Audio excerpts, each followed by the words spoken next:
We're back on the Fowler Show. We're joined by Sayu Bhojwani, who does great work educating and empowering minorities, more minorities, first generation and second generation immigrants to run for office. That's right. Welcome. Thank you. Nice to have it, to be here. Well, we're glad that you're on the show with us. So tell me, what? First off, I always like to ask the why question. Why this work? Why now? Why you? Well, so why this work? This work because we can't assume that because our country's demographics are changing, that the leadership will change along with it. I think that when we started the organization 3 years ago, we were particularly concerned about immigration reform and building a pipeline for the people who would get into Congress to change immigration reform. But then what happened is anti-immigrant legislation began to be implemented across the country. And so the work is important because we need more leaders who understand the experiences of our diverse population and can reflect those experiences in policymaking positions. Why me? Honestly, I think that my personal experience, both as an immigrant, but also being in appointed office in New York City as Commissioner of Immigrant Affairs, helped me to understand that it was so important that you had those types of positions, that organizing and advocacy were really important, but that unless you had access to the inside, to where the decisions were being made, that it was really difficult to implement that kind of sweeping policy change. I love that. So, I mean, I think it's like sort of inspired by other work and inspired by the fact that, you know, this demographic is changing, and I think our country is changing demographically, and I think so the work that you guys do is sort of, this is the perfect time for it, right? As the demographic starts to change. And like we say a lot, I think what we've seen from our colleagues on the other side of the aisle is that there's this, you know, they're trying to hold on to power with everything they have left. Including, and so that means they're going to do everything possible to stop immigrants from voting or to stop African Americans from voting and to stop young people from voting. I think that's the intersection of where we all are and why we all do this work. Right, and I also think that even when there isn't an attempt to stop people from voting, trying to mobilize people to vote for the same old people, no pun intended, you know, it's that at some point you're like, you know what, I'm tired of mobilizing my community to vote for someone who I hope will speak to my needs. And you know, one of our participants at one of our trainings described it as the difference between family and allies. You know, family has that shared experience. Family's complicated, but it has that shared experience. Whereas an ally is someone who you have to help understand that experience. And so there's a real difference between helping to elect your own leaders versus mobilizing your community to elect someone who you hope will be an ally or who has been an ally in the past. So speaking about that, I think that sort of takes us to where we are right now in the status quo, where there is an immigration bill. It's not the best bill in the world. Right. It's probably a bad bill, but it seems to be all we can get out of this particular Congress. What's your take on the current bill? What works for it, what doesn't work for it? Well, look, I mean, I think the thing is we're happy to see a pathway to citizenship. It's a long pathway. It's an arduous pathway. Narrow is the path, like my mom says. Nobody's going to go to Duane Reade and get their green card. You know, that's just not how it's going to work. I think the big challenge is going to be whether we can get something comprehensive out of the House. My big concern is that it's going to be a piecemeal approach, that the fragile coalition of strange bedfellows, you know, labor, business, immigrant rights advocates, it is a fragile coalition. And I think there's been an implicit agreement that we're going to find some common ground and get there.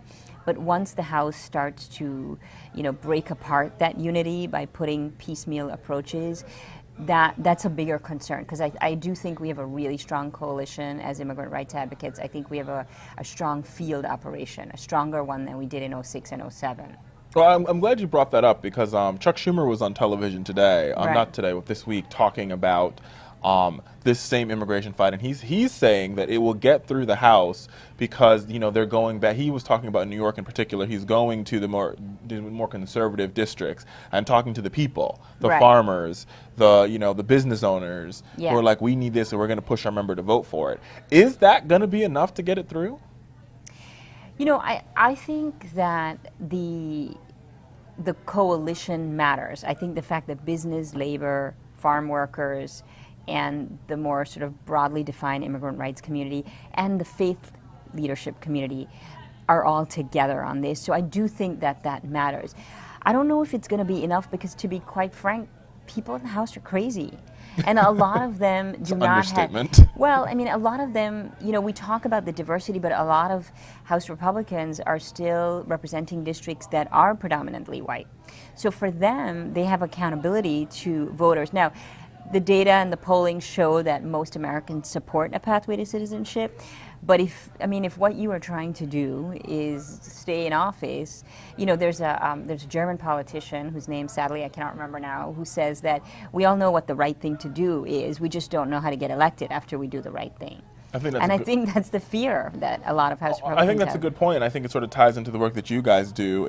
I think what we need is elected officials that aren't there for the paycheck, but are there for the movement. I think what you find is, from time to time, these folks, I'm there for the paycheck, I got to get reelected, and it becomes about this, you know, money thing. Yeah. As soon as they're in office, it's about how much money can they raise to stay in office, and it needs to be more so about what they're doing for their constituencies.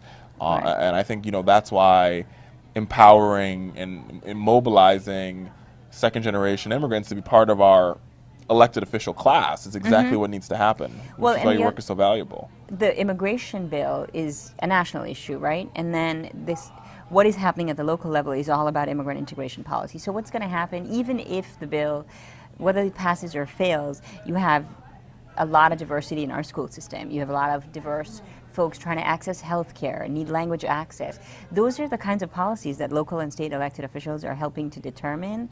And so it's going to go both ways. You could have a bill that we can live with, and then there's all these implementation concerns. And then there's the fact that more people will need to learn English and get their, you know, pass their civics and citizenship tests.